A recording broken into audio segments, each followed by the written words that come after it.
Last one before I let you go, you talked about during your time with MLB Network, you I don't use the term imposter syndrome if you don't feel like that's accurate, but Sure. you talked a lot about you being in over your head. Why am I here?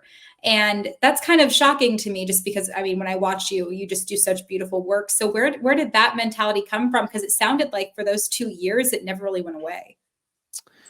Yeah, I think that's accurate. And I think it would be expected early on, right? I came from local news, 7 years in local news, and then here you are, national television, and anyone with a cable subscription can see you across the nation. I had never experienced that before, and I was like, wow. And one of the big wake up calls for me too is that I am now being evaluated on what comes out of my mouth exclusively. When I was in local news, it was like, all right, I'm a videographer, I'm a interviewer, I'm an editor, I'm a producer, and then I put on a TV and go on for 3.5 minutes and talk about sports. And so when I went to MLB Network, it was a wake up call. It's like, wow, I'm like a presenter now. That's basically all I do. So if I go out there and I just totally mess up a show, I'm like, well, that was fun. That was all I did throughout the whole day, and I still messed it up. And so I think that was, tackling that and adjusting to that for the first time was difficult.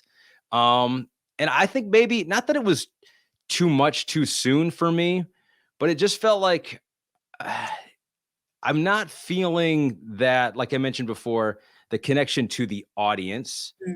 And and it just took a while. And of course, I was working Quick Pitch, a show that I loved Yeah. doing, but it was grueling, and it was 1 o'clock in the morning, and I was getting home and driving an hour back home. And so I wouldn't get home until like 2:30, 3 o'clock in the morning sometimes. And so I definitely think that had something to do with it too. It's just like, how much longer can I do this for? One more year, 2 more years. And then if I don't do Quick Pitch, what's my role then? Do I have a show? Do I have a role? So I think it was just a part of being a big national network and being a small part of it and figuring out where do I fit in. And after 2 years, it was like, well, maybe I would fit in again back at a regional network. And as much as I loved my time at MLB Network, and I don't think I'd be where I am today without that, for sure. I wouldn't be doing what I'm doing without that experience. For me, the enjoyment of going back to regional and then really diving into who I was. Now I'm more comfortable. I have the confidence, even though I wasn't necessarily comfortable for the 2 years, I survived it.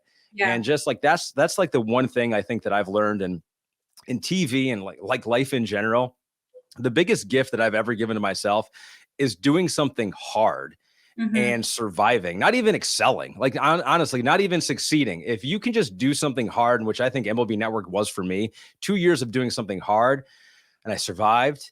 And then when I got to the Bay Area, it was like, okay, I can do this. It's like I survived there. And now this is still a big, big deal. It was still bigger than anything I had done in local news, but I felt this confidence of having conquered that and been able to survive that. And now I can kind of grow into my personality and the person I want to be on TV and let myself shine a little bit more in the Bay Area. And then I felt like I could kind of take the next step.